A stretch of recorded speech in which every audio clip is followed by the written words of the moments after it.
जय श्री राम दोस्तों। इस वीडियो में देखें कि ऐसे लोगों पर नहीं होता किसी बात का असर, जीवन भर भोगते हैं दुख। यदि आप हमारे इस चैनल को सब्सक्राइब और लाइक न किए हों तो इस चैनल को सब्सक्राइब और लाइक ज़रूर कर लें। दोस्तों, संसार में कुछ लोग ऐसे भी होते हैं जिन पर किसी भी बात का कोई असर नहीं होता। आइए जानते हैं इनके बारे में। मनुष्य अपने जीवन में खुशियाँ पा सकता है। नीति शास्त्र के महान ज्ञाता माने जाने वाले आचार्य चाणक्य ने अपने नीति ग्रंथ नीति में ऐसी अनेकों नीतियों का बखान किया है जो मनुष्य के जीवन के लिए मददगार साबित होती रही है।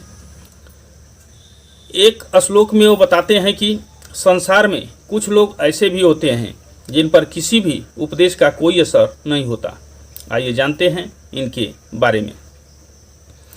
जिन व्यक्तियों में किसी प्रकार की भीतरी योग्यता नहीं होती है, अर्थात जो अंदर से खोखले हैं, बुद्धिहीन हैं, ऐसे व्यक्तियों को किसी भी प्रकार का उपदेश देना उसी प्रकार व्यर्थ होता है जिस प्रकार मलयाचल पर्वत से आने वाले सुगंधित हवा के झोंकों का बांस से स्पर्श।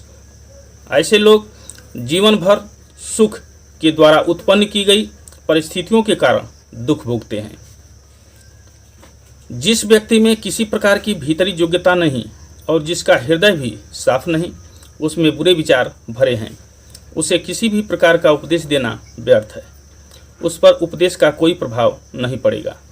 ऐसा होना उसी प्रकार व्यर्थ है जैसे चंदन वन से आने वाली सुगंधित वायु के स्पर्श से बांस में न तो सुगंध ही आती है और न ही वह चंदन बन पाता है।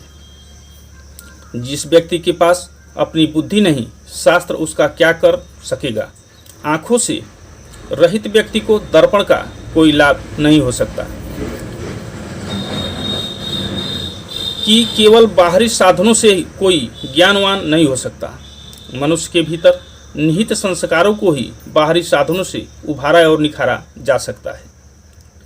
खेत में बीज ही न हो तो खाद आदि देने से फसल नहीं उगती। कभी कभी तो उल्टा ही होता है। इच्छित फसल को पाने के लिए किए गए उर्वरकों के प्रयोग से ऐसी हानिकर फसल लहलाने लगते हैं जिसकी किसी ने कभी कल्पना नहीं की होती। जय श्री राम दोस्तों।